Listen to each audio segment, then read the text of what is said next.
2017, and that I wanted to show you that video because that's where this journey. Hello? Great, this is so much better.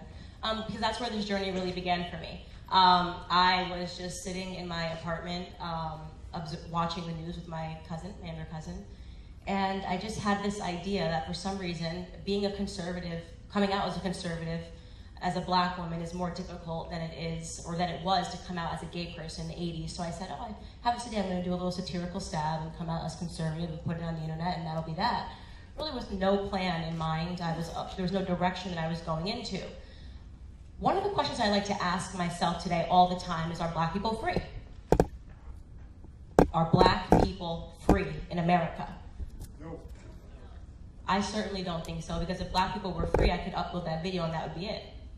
No, this video was met with some vicious attacks. I was instantly in the comments, you know, it went baby viral. I mean, for my first video, it did pretty well, maybe 300,000 views.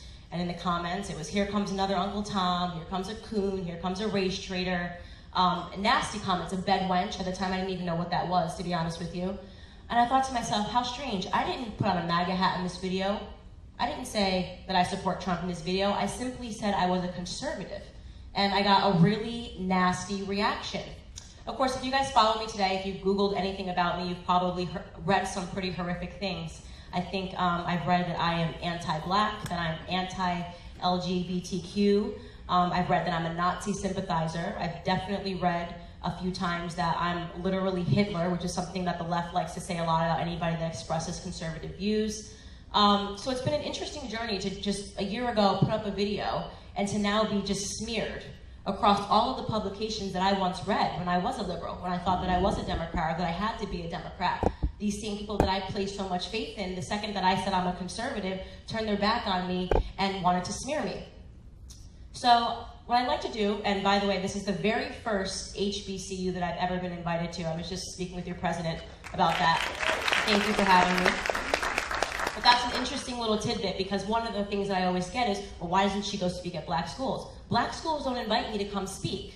I go speak wherever I'm invited. I want my ideas to get back. I believe in my ideas, and I'm not afraid to have my ideas met with a challenge. So of course, I want to go speak to in any climate whatsoever.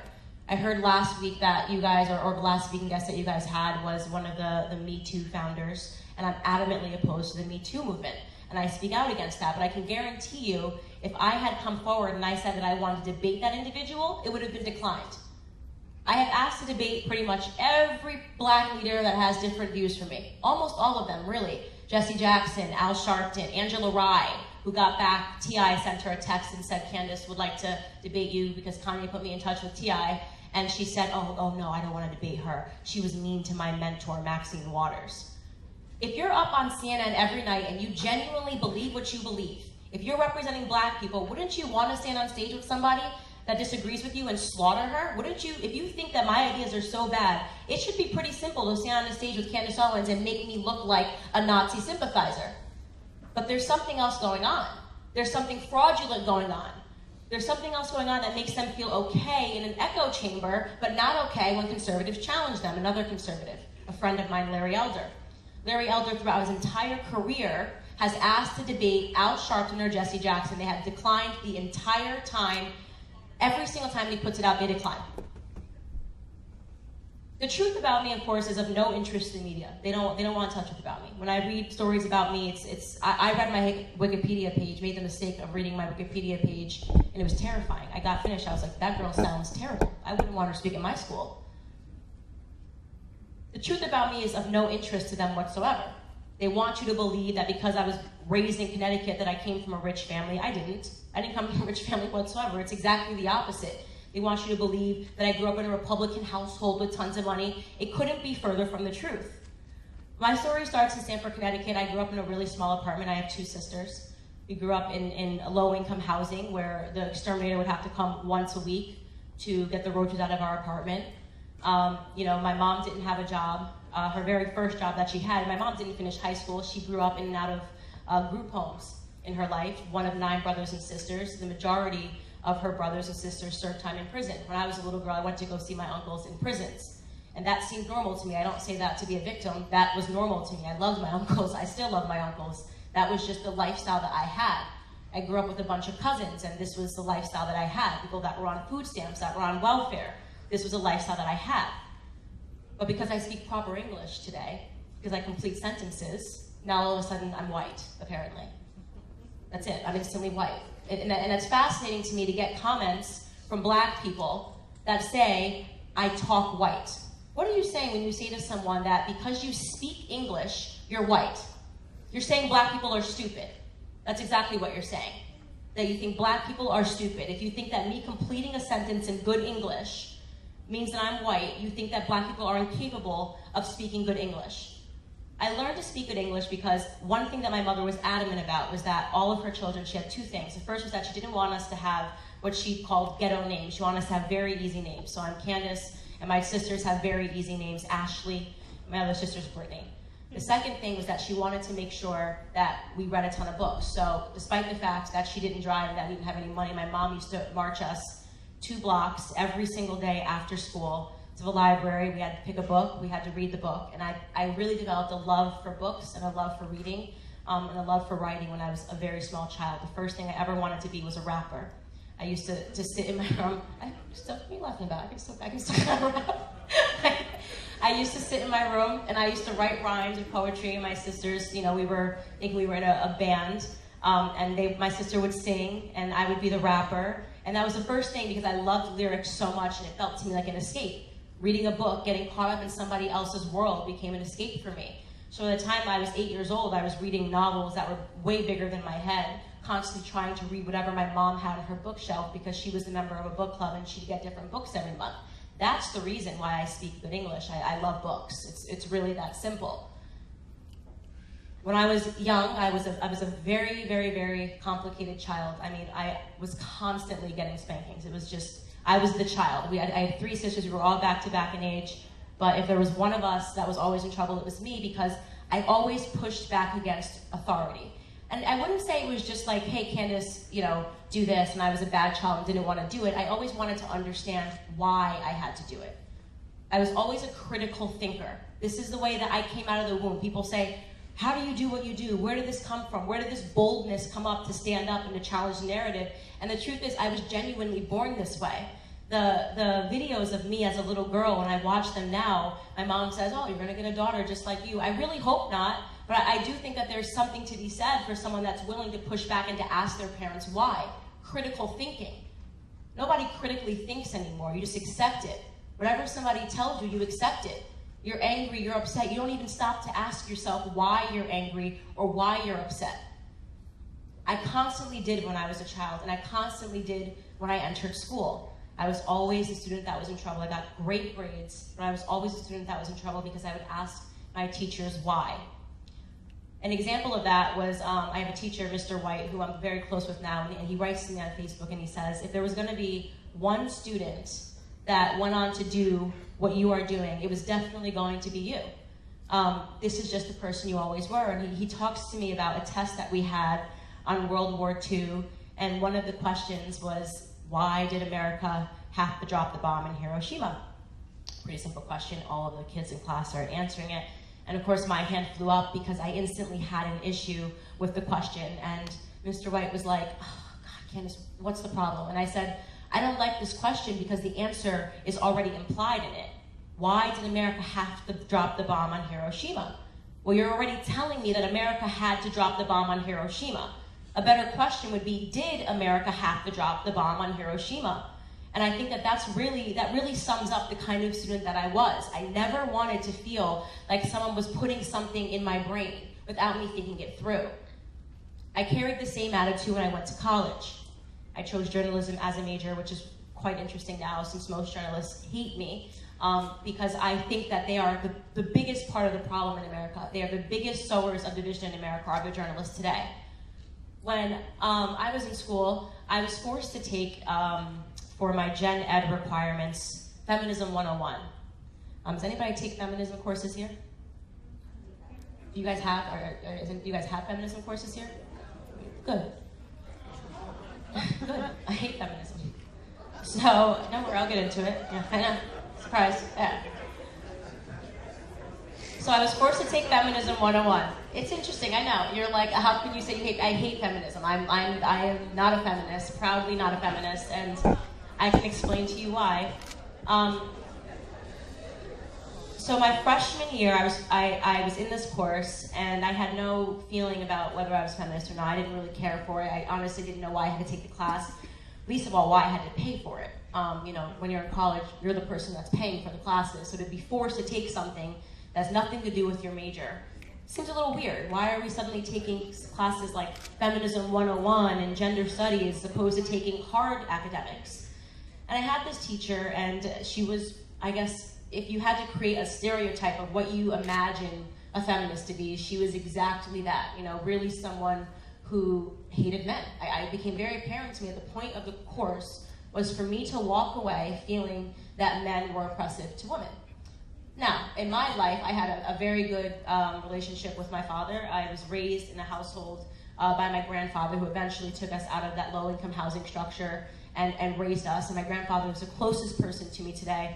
And he is a person that shaped all of my ideas, even though he thought he was a Democrat, I guess, you know, coming from the civil rights era. So growing up in a household with my grandfather, who was born in Fayetteville, North Carolina, his first job was when he was 5 years old, picking cotton and laying tobacco out to dry in a hot attic. He married my grandmother when he was 17, stayed married to her until her dying day in 2013. And to me, their relationship represented something that was very healthy. The archetype of a man, the archetype of a woman. It was the most steady thing in my entire life and in my entire childhood, because my parents had a very hectic and erratic relationship until they separated. So arriving into a household where people were into a classroom, where people were trying to disrupt that archetype and suddenly say that this was all toxic. I was hearing phrases I had never heard before, like toxic masculinity. That's a new one. I think that's emerged in the last 5 years. Toxic masculinity, like being a man is toxic. You know, all of these ideas, which in my opinion have turned men into wimps. I mean, I'm just going to be honest with you. Seeing men walk around in t-shirts that say I'm a feminist, I don't like it. I think that there are things that women bring to a table and we should be proud of that. There are things that men bring to a table and we should be proud of that. And trying to disrupt and have women be men and men be women is something that I personally didn't know I wasn't comfortable with, but became consciously uncomfortable with in this classroom. So the point of the class that I took was that no matter what she said in the textbook, she would tell us something about women, and then she would say, why? And the answer was always because of men. So it would literally be like, why did Samantha lose her keys in the morning? And the answer was because her husband distracted her. And you know, you could get an A in this class if you understood that the answer was always that men were oppressing women. There was one class in particular that stood out for me when she and I really had sort of a clash of the titans, and it was a class when we were talking about eating disorders, and she went like this. In the textbook it said, 89% of the people in America who have eating disorders are women. Why? The answer that she wanted, of course, was because of men. And if some person in the class rose her hand and gave her the answer, because of men. Men make us feel like, and this was a bigger young lady, men make us feel like we have to be skinny. Men decide that we have to have this body type, you know, because of men, women don't feel comfortable being bigger. And I think I snickered in the back of a class. It's definitely something that I would do. And she turned around to me and she said, do you have a problem with that, Candace? And I said, well, that's the most ridiculous thing that I've ever heard. And I said, first and foremost, I can't remember a single time in my life that a man called me fat.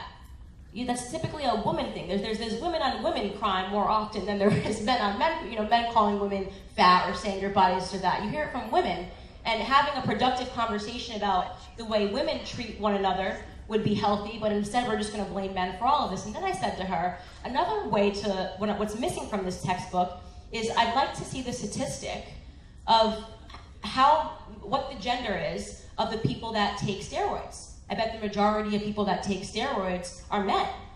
Is that because of women? Are we oppressing men to make them feel like they have to have muscles? Or have we just, as a society, decided what a desirable body type is? Rather than blaming women or blaming men, this is what we have decided is desirable. So at that point, she said to me, you know, Candace, I feel like you were sent to me from the men's department. I'm trying to teach you something, and you're constantly, you know, not accepting this information. And I said, this one's particularly hard for me to accept.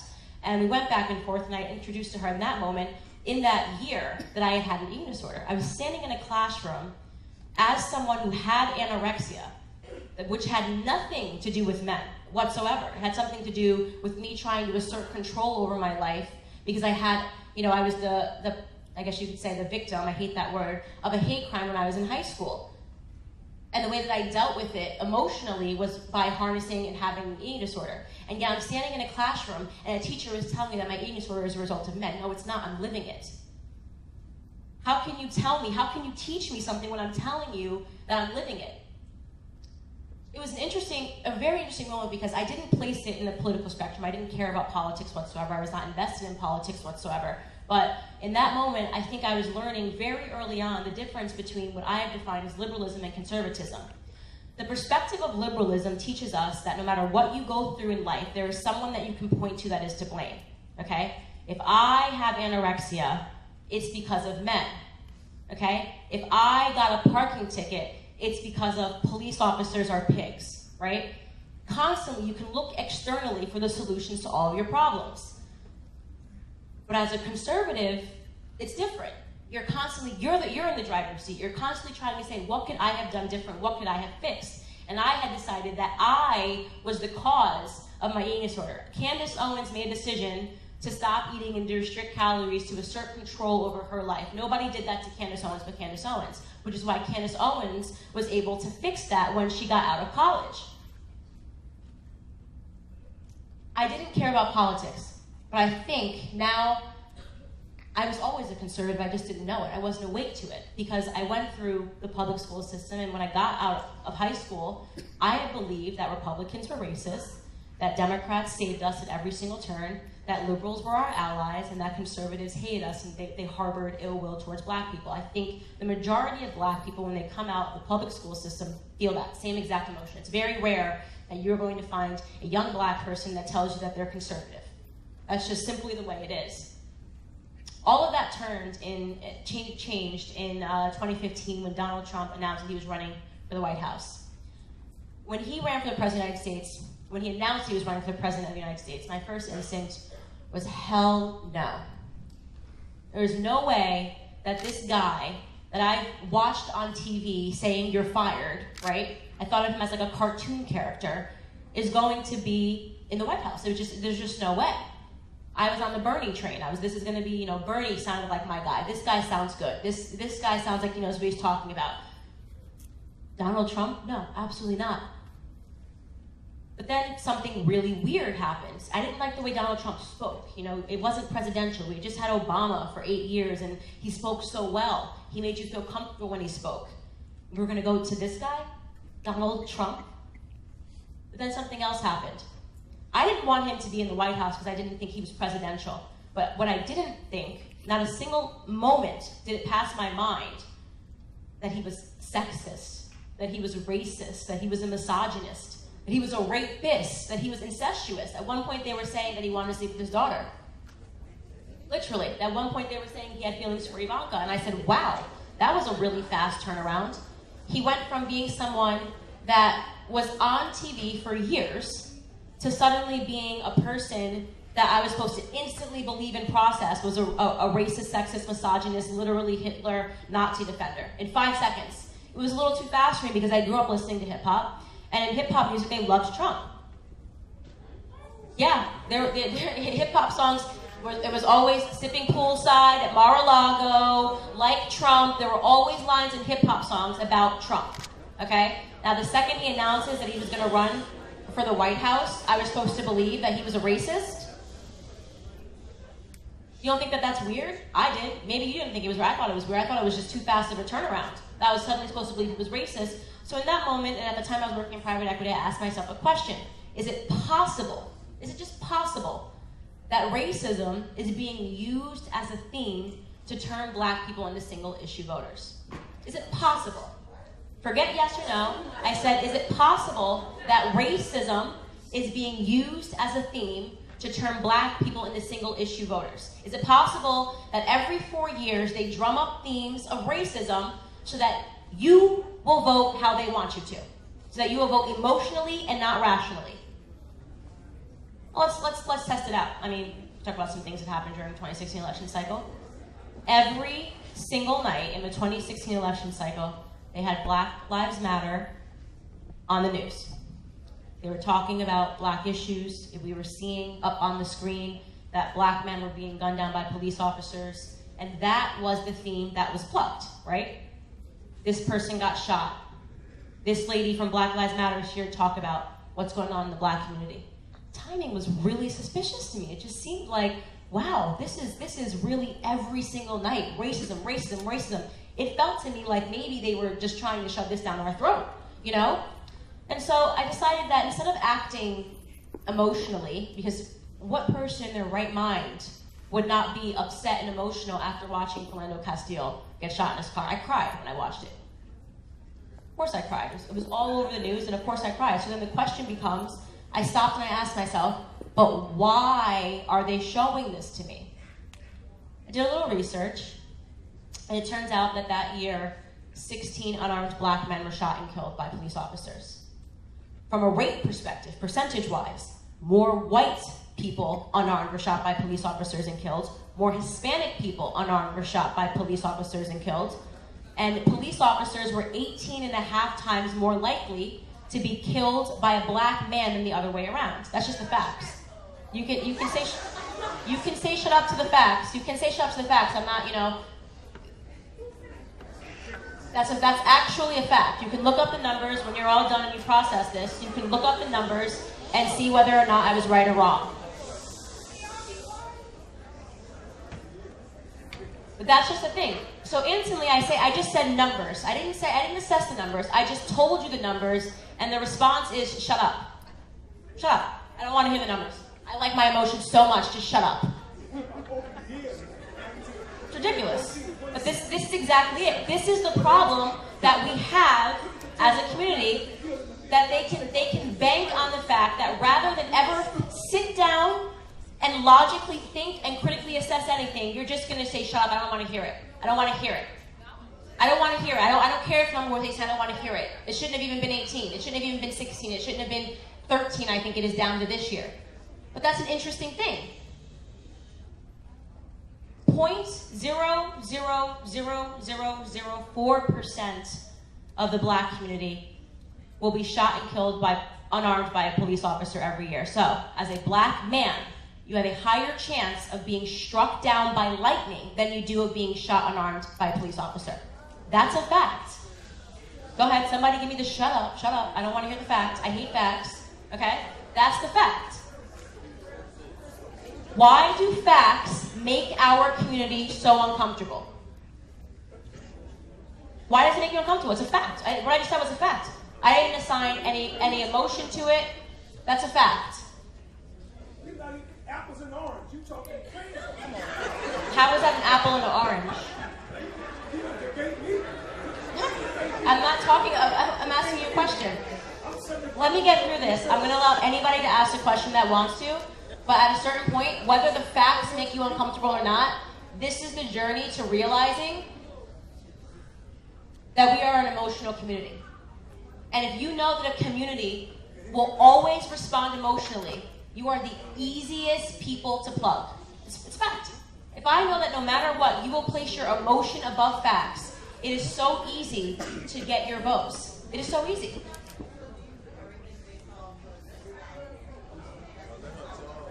What? Did you just ask me, do I do everything based off of facts?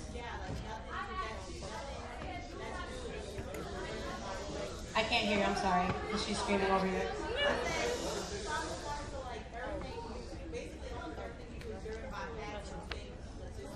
No, it's not. So the question then that I wanted to ask myself is, okay, if these are the facts, right? Why is it that every 4 years around election time, these emotions get drummed up? So literally, I think to the day that Donald Trump won, they stopped putting Black Lives Matter on CNN. I haven't seen them. Have you guys seen them on CNN? You've seen them on CNN? All right. I genuinely have not seen them, and I watch a lot of news, but perhaps they have been. The point is that suddenly the narrative was drummed down significantly. It became about the Russia conspiracy and other things. Became to take prominence.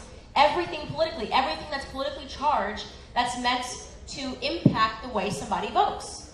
Plain and simple. You asked me if I base things on facts. Yes, I largely base the way that I act on facts, or at least organizing it. The prominence of what I should care about should be organized. I would care if Black Lives Matter took as their platform, you know, something that Chance the Rapper does, going into black communities and trying to figure out why black on black crime is happening, to sit down with those people, maybe I would take it a little more seriously. But when the idea is that we're supposed to hate police officers, could you imagine a world if we didn't have police officers?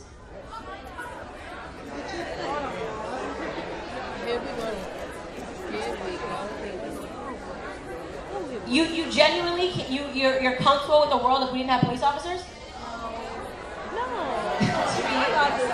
Seems so insane. That seems insane to me. Go ahead. I don't think that's what anybody's saying.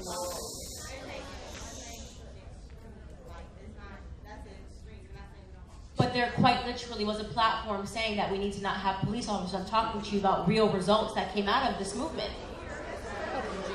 That was a real push. I understand, guys, listen, I understand that you may have never heard this before, that somebody can stand on the stage and say that they respect police officers, they respect veterans, that they like Donald Trump, okay? Because I do. I think he's been a fascinating president for Black America. Can you got it. Okay. All right, hold on for a second. Let her. I'm going to let you turn in some questions so we can get to some of those. If we just jump in and out, we're breaking it up. So let her finish, and then we can do Q&A. Right. If not, I'm just going to let her finish and we'll end it. So I know people want to at least have questions. So let her do that, because if we don't, then I'll just let her finish, and then we'll be done. Okay? If the narrative going into it was that Donald Trump was a racist, he's doing a really bad job at racism. We've had a 400% increase in black-owned businesses being started. We have black unemployment at an all-time low. We have more people off of food stamps than ever before.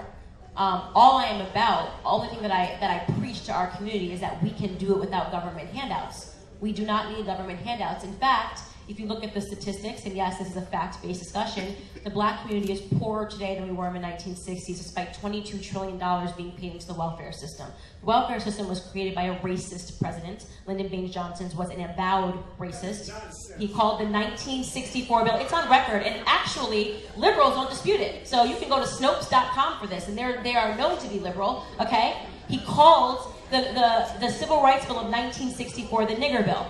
And he gave a direct quote saying that now that they have the right to vote, that these N-words are getting uppity. We need to do something so that we can control them. This is a direct quote from Lyndon Baines Johnson that is not disputed on the left or the right. You can Google it yourselves. The creation of the welfare society was meant to do just that. He said we need to give them a little something, just enough, but not too much. And that's exactly what the welfare system is. I believe the welfare system is one of the bigger issues facing our community, and the biggest issue facing our community is father absence. Lyndon Baines Johnson systematically removed black fathers from the home via the welfare systems. He incentivized black fathers not being in the home by saying to single mothers that if you do not marry the father of your children, we will give you more money. Since the 1960s, the single motherhood rate has jumped from 23% to 74% in the black community, and nobody is talking about that whatsoever. Nobody's talking